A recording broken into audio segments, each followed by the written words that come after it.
Hello, would you like to travel with me to small towns in Australia and see Atatürk at the same time? Welcome. This is my second time in Perth, Western Australia. Thank you very much. Perth is a sunny, developed and geographically almost isolated city, with a vibrant outdoor lifestyle and a thriving small bar scene. Perth is the only big city I will see on the Strip. Kings Park in Perth is beautiful, large, and has a war memorial. Many come here to honor the Anzac, the Australian and New Zealander soldiers who fought in World War I. Contrary to popular belief, most Anzac soldiers who lost their lives during World War I did not fall in Gallipoli, but in France. Perth is not on a lake but on the Swan River, which easily gives the impression of being on a lake. The Harrison Island is right in the middle of Perth. It has a kangaroo sanctuary. Come here early in the morning if you want to see the kangaroos. They hide during the day. I will rent a car and drive through small towns in the southwest of Australia and finish at an unexpected Atatürk monument.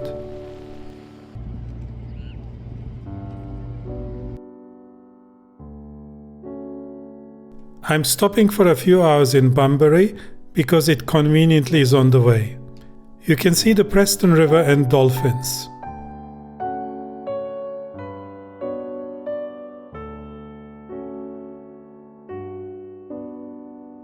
The sand is not shiny here. On some southern beaches, it can be totally white.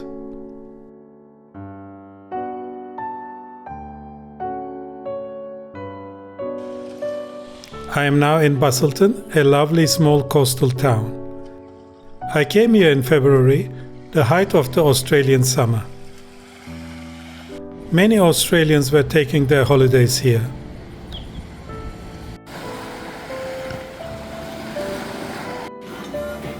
There is a restaurant directly on the Indian Ocean. Busselton has one of the longest jetties in the world. It is made from wood. It was built as a commercial jetty. In 1978, after a cyclone damaged it, the community got together and saved it. It is now a tourist attraction. You can take a ride on an electric train on the jetty. I didn't do it because it takes 45 minutes.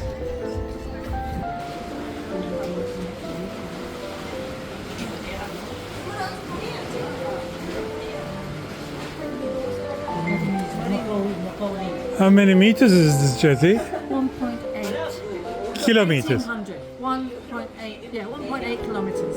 1.8 kilometers. 1,800 meters. So Wow. Thank you. Thank you.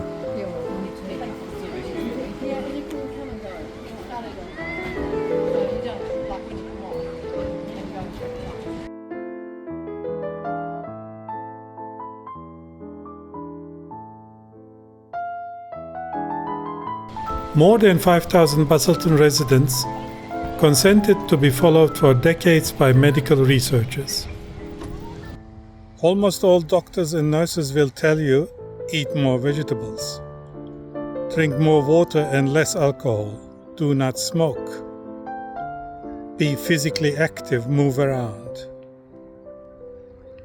This knowledge comes from famous observational studies. The two most famous ones are Framingham Heart Study and the Nurses' Health Study. But there is also the Busselton Health Study.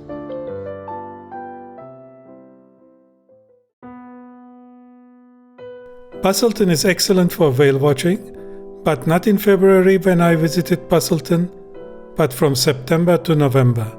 So, the whale footage is not from me. You can watch the whales from boats, as most tourists do, or you can snorkel with them, which Australia allows in certain locations under strict conditions.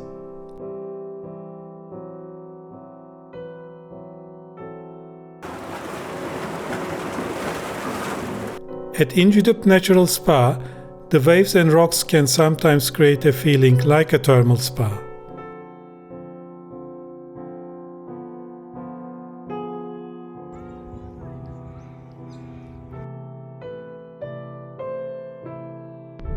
Margaret River is both a small town and a region, known for its wineries, breweries and boutiques. Some of the wineries are huge and are called estates.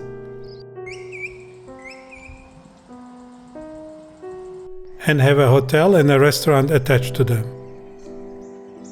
The whole area is green and peaceful. Margaret River and its surrounding vineyards must be excellent if you like a quiet holiday.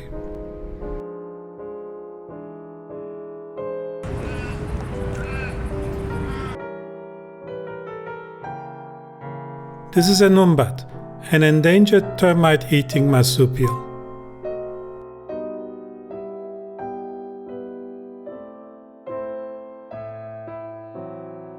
The beaches are beautiful. And some are stunningly white.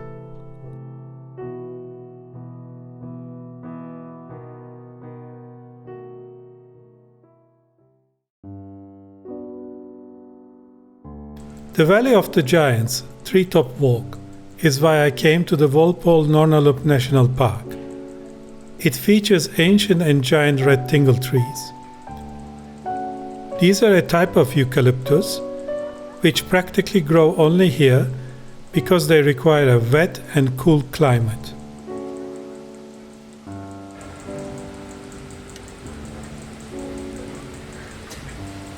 The Treetop Walk is a 600-meter loop through the giant trees on a well-constructed ramp which gently climbs to 40 meters above the forest floor.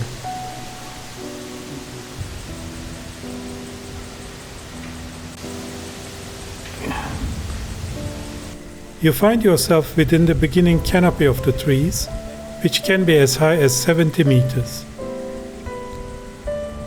Although these trees are giant trees, their roots are shallow.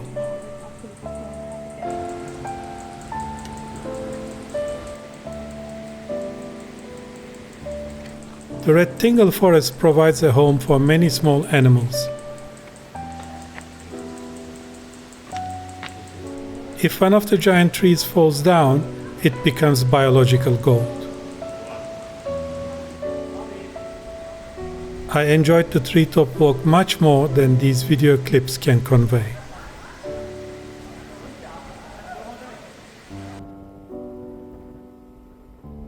I have arrived at West Cape Howe.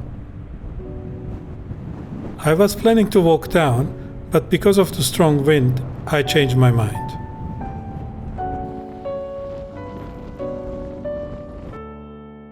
The Stirling Range National Park from afar.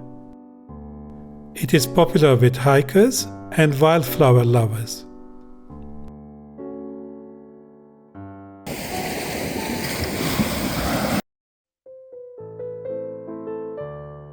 I am now in Albany, Western Australia. What you see is a brig, a specific type of a sailing ship. This is the replica of a sailing ship called Amity. Its historical significance is that the original ship sailed from Sydney to here to establish the first European settlement on the west coast of Australia.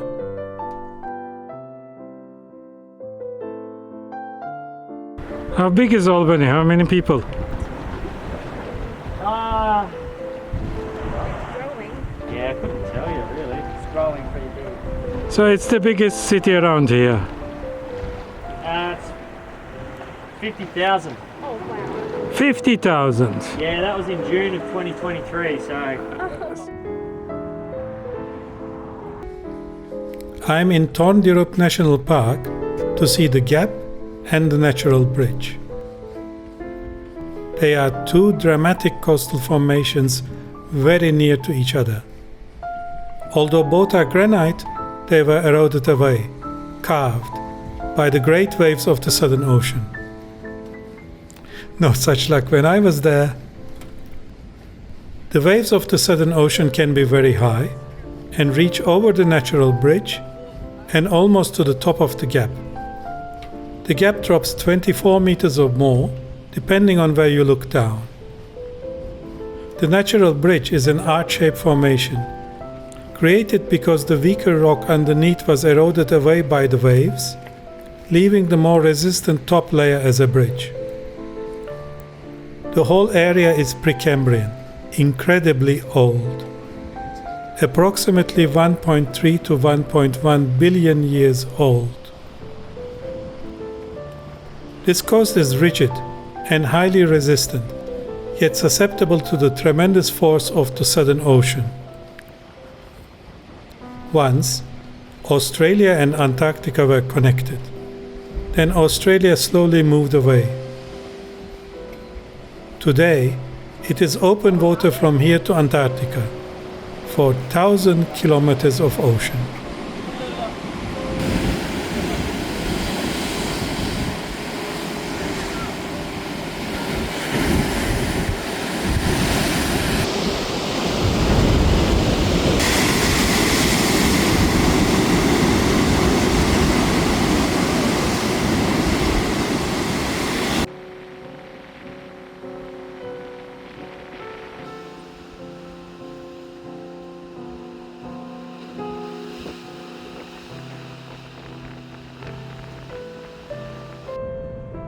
Next, I went to see the blowholes, less than a kilometer away.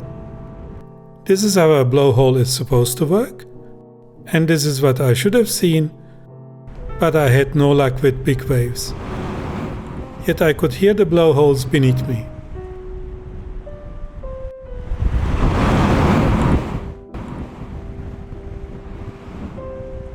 Albany's historic whaling station today is a museum, but it was a functioning whaling station until 1978.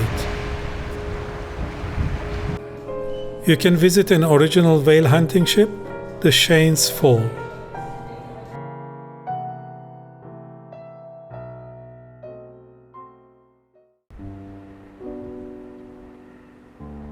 I booked only 2 nights in Albany, a mistake. I cannot show you York Street, the Town Hall, the University Building, or St. John's Church. I regret that I had no time to go into the National Anzac Centre, an excellent museum, I hear. In Albany, you can see Reconciliation, a monument dedicated to the commander of the forces the Anzac fought, Atatürk.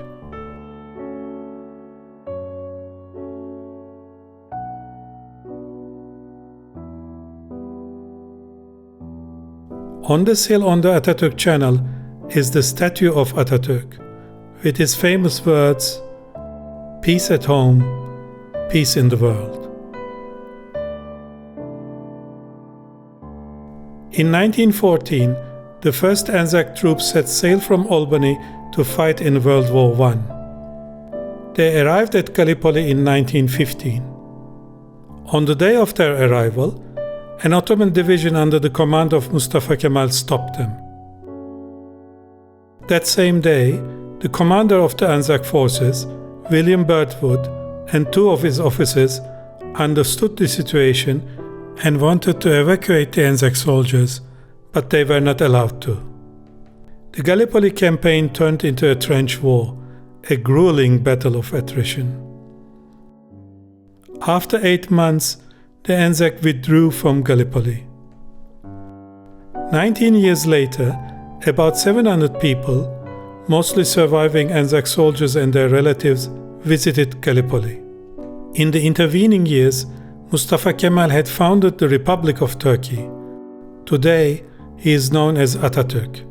Atatürk wrote an address for this visit as an expression of peace and friendship.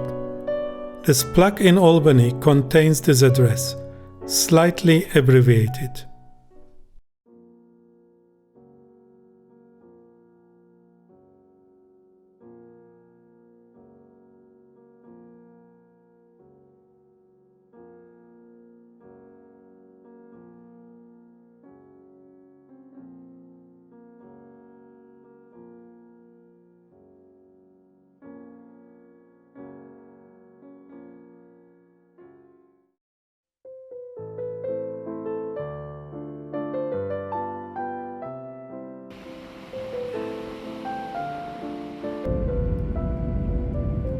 and I will be flying home via Sydney.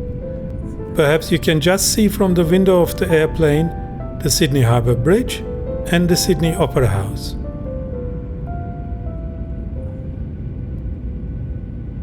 Thank you for watching. Goodbye.